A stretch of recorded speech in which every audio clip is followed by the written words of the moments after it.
So we're heading off to see the little Mito. This is kind of day 4, but I'll go over sort of day 3. Day 3 as in, you know, what's happened as in terms of any real progress. So just to cast back, bought the vehicle for £250 from the local auction. Bought it blind. It'd been at Rotten Garrett a repossession. The initial diagnosis was the belt had gone. That was what I was told when I bought the vehicle. That's what I was told at the auction compound. They had someone look at it and said, yeah, the belt's gone. So obviously I knew I was in for some expensive repair work. So fast forward a little bit, the vehicle got picked up. I mean, if you look at my previous little videos and updates, you'll probably know the story, but this is it in brief. So the vehicle got picked up, taken to a local garage down the A19, and I had to get the transport there because I obviously had no MOT, no tax, also suspected broken timing belt. So fast forward, Monday was when the first opportunity for the garage to have a look at it. He had a look at the vehicle. I left it with him. I drove around just on the off chance that they'd started, and lo and behold, they were pushing the vehicle into the garage. So next thing was, I went home. Half an hour later, got a quick call. So this phone call kind of went sort of a little bit like basically the mechanic asking, whose look was this car? And I says, well, you know, a mechanic had a quick look at it, and also the compound at the auction house. Now the compound, I don't think they've got, you know, fully qualified mechanics there. They must sort of see symptoms of what they expect it to be. So obviously suspected timing belt. That was why it went for £250, which is phenomenally cheap for a little Mito, especially the quadrifoglio. I think that's the name of it. It's a limited edition vehicle. Basically, it's a high-powered 170 brake horsepower. It's got the matte grey paint, a whole load of extras. So yeah, I got a bargain whether it was broken or not. So, gentleman on the phone asked us who looked at the vehicle, and as he was on the phone, he had the actual car running in the background. He says, "Oh, can you hear the engine running?" I says, "Oh, all right." He said, "Well, nothing wrong with this. It's fine. It's running. It's you know, it's no worrying sounds. It's ticked over. It did take a little while to get it ticked over, but we finally got started." And what the mechanic had explained that he'd done before he'd started it, he'd manually cranked it. You know nothing about mechanics or anything like that, so he must have thought, right, this is going to be a surefire way of testing whether the vehicle's got compression or if it's showing any worrying signs. So lo and behold, they manually cranked it. You could hear a bit of compression, and then he took the chance, started it up. It was chugging a little bit, and then it finally came to life. He said the battery's about knackered, so got the battery replaced. He said the vehicle has been sitting around for a while. The engine bay was full of cobwebs, which might explain, you know, the whole reason to why the vehicle wasn't starting, or why the suspected belt was on the list. So then all of a sudden we've got a vehicle that works. Obviously the garage, the gentleman was over the moon. It's a fella who I've had work done in the past on a whole host of vehicles. He's done work on E36 I had a while ago, a Bauer, which is quite a rare little car. He'd done work on the old 420ML, which I had some time ago, and he'd done some work on a Jeep Cherokee XJ, all sort of quite oddball cars, but he's an old school mechanic, and it's the kind of work he likes to do, you know, like gets, you know, really stuck into things. So yeah, confirmed, engine was fine, belt was okay, obviously had no MOT, so it's on a private industrial estate, which is where I'm heading now to see how things are going. Took it out for a quick spin. He says, "Well, this is really fast. The gearbox is working champion," because that was no worry about the gearbox not working. So gearbox working fine, engine working fine, new battery, and it was basically next thing was MOT. So as you can imagine, I was really relieved that I wasn't going to have to, you know, spend anything sort of north to £2,000 plus. That was just to hopefully fix the engine. So I'd saved instantly straight away. So as far as he was concerned, nothing wrong with the car, couldn't get it, MOT'd, happy days. So I thought, right, well, I'm getting away with quite a bit here, being very, very lucky. He says, right, well, let's get the belt changed. So he's put a new belt on, new pump.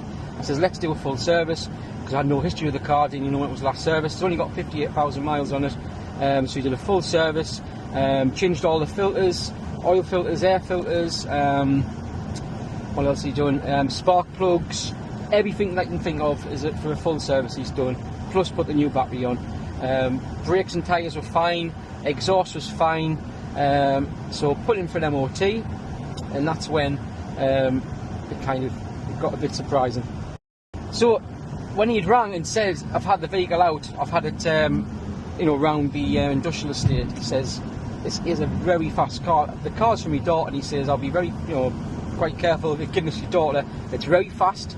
It's got some DNA button that makes it, you know, even faster, and you know, all the rest of it. He says it makes an absolute racket. He says it's got like an aftermarket exhaust on it.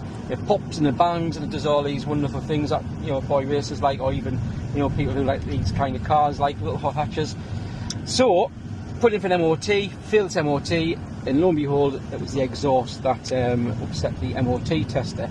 So I had a look at the MOT test results, and lo and behold, excessive sound from the exhaust, even though, you know, it wasn't rusting or wasn't leaking or anything like that. From what I can gather, emissions were fine. From what I can gather, it was just the noise. So it failed on the exhaust, and also the handbrake wasn't working as well as it should. So, as far as I'm aware, he's sorted the handbrake out. He's stripped the elements down, had a look at it. Ordered the new exhaust yesterday, so everything's happening quite quickly, to be honest with you. So Monday, we got all the bits done, the service and the belt and the pump. But yesterday went to MOT, failed the MOT. Yesterday afternoon, he ordered an exhaust, which apparently was quite hard to get hold of, a twin exhaust for that particular car. Managed to source one. That's been brought up, and he's got it now. He's fitting the exhaust. I'm going to head round and see him. And only other thing that I've ordered extra, I've seen a lot of people mention the secondary oil filter, which he didn't know about, so I've ordered that separately. It was £50, which was quite expensive, like a little test tube thing, and that goes at the side of the engine, sort of near the timing belt area. So I've got that with us now. He's going to pop that in for us as well. He's going to pop this extra filter in. It's like a secondary filter. I'm not too sure what it does, but it's quite important, I've been told, to replace it when you do a service, because again, we don't know how old the last one is. So that's getting done now. The exhaust should be on, then hopefully, fingers crossed, we should have some pleasing news when we pop round this corner at the garage. So I don't know how much I'll be to film when I get to the garage. Obviously, you know, it's not my garage. You know, I respect his privacy and all the rest of it. Oh, there's a seagull. Is he going to move? He's moved. Anyway, so I'll see what kind of film I can get away with here. I mean, obviously I'll ask him, you know, if it's alright. I wouldn't mind hearing it, hearing the car. I did ask him to take a video of the old exhaust in place, because I've been interested in hearing it. I think he might have already took it off. I don't know, but we're going to find out very shortly. So like I say, I'll keep you updated if there's any extra videos I can get on there, or any more footage. It will follow. There she is. Tyres all pumped up. And we'll see if I can get a new. In fact, there's a badge on the other Alfa that is being taken apart. As you can see, it's a bit dirty. So I don't even know how long this has been sat, to be honest with you. Headlights could do a bit of a buff or whatever. But like, to look at it, it needs a wash. It's in lovely condition. Got a little crack there on the bumper, so hopefully that can be repaired somehow. But other than that, it's great. Oh, there's a little dent there I've noticed, tiny one. But I'll pop in and see what's going on. Yeah.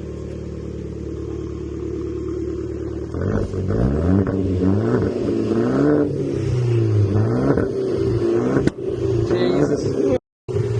When you drive it, that bump bang, it'll make it do it even more. Changing gear, yeah. It's even got a full set of Yokohamas. I don't know which one would have been cheap. Alloys in good nick. Ah, it's noisy like it. Jesus. Just smells getting changed, isn't it?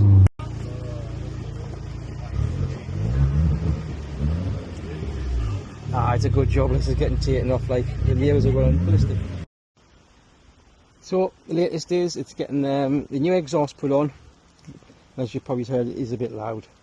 But I tell you what it is though, it'll be going up for sale, because I would have loved that on my car if I was keeping it.